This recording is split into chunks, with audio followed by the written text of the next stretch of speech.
what's your name, please? Shamsi. Shamsi. Nice to meet you. I think a lot of people know you. It's good to see you as walking by. Alhamdulillah. Inshallah. And just a quick one. Do you believe in God? And if you do, can you explain to us why? Yes, alhamdulillah, I believe in Allah. I'm a Muslim, alhamdulillah. And believe in Allah as something which is not by necessity. As the Nabi alayhi salatu wasalam said, Kullu mawludin yuladu al fitra. Every child is born with a fitra, natural inclination. Meaning, as the Nabi alayhi salatu wasalam said, فَأَبَوَاهُ يُهَوِّدَانِهِ أَوْ يُنَصِّرَانِهِ أَوْ يُمَجِّسَانِهِ. So his family make him a Jew or a Christian or a fire worshipper. So the scholars mentioned, and Nabi alayhi salatu wasalam never said, or they make him a Muslim. Because every child is born to believe in the Creator, to submit to the Creator. This is something which is well rooted in mankind, no doubt about it, you know. So in the Quran and the revelation goes in line with that. It goes in line with our sound reasoning that there must be a creator for this beautiful creation. That's why Allah always in the Quran utilized the best and the greatest and the most simple but most powerful intellectual rational argument in the Quran. For example, Allah subhanahu wa ta'ala said in the Quran, هل أتى على الإنسان حين من الدهر لم يكن شيئا مذكورا إنا خلقنا الإنسان من نطفة أمشاج نبتليه فجعلناه سميعا بصيرا. The meaning of the verse, Allah said, is it not the time for a man to think? There was once upon a time he was not even a think. Now he can hear and see. No doubt about that. In order for you to have the attribute, must have a creator. You know, the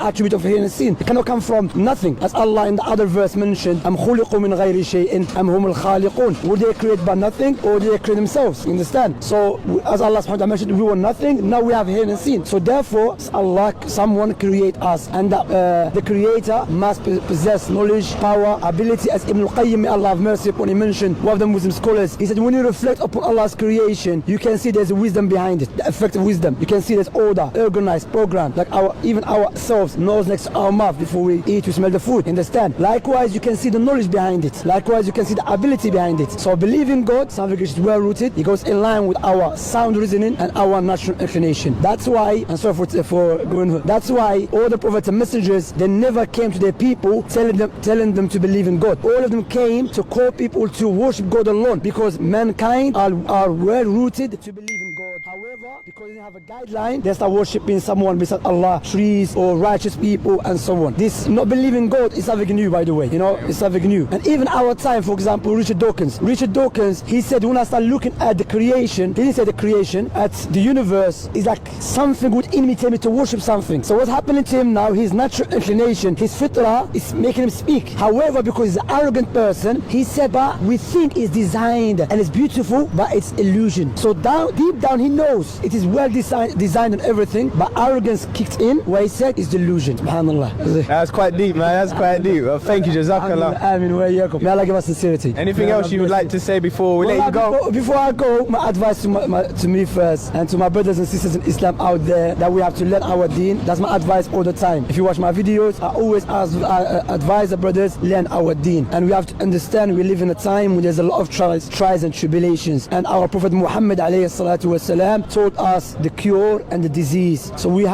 I had many Muslims say I'm confused. There's a lot of Muslims, a lot of groups. There's a lot of groups and so on. I said, don't be confused. I was like that. But when we start seeking knowledge, the Quran, the Sunnah, and understanding Islam according to the companions of the Nabi alayhi salatu wasalam, everything will become clear. Because Al-Mustafa, the Prophet Muhammad alayhi salatu wasalam, has made everything clear to us. Whatever brings us closer to Allah has told us about it. And whatever turns us away from Allah has warned us against it. So it's upon us to go back to the Quran and the Sunnah to find the solution for every situation. Jazakallah khair.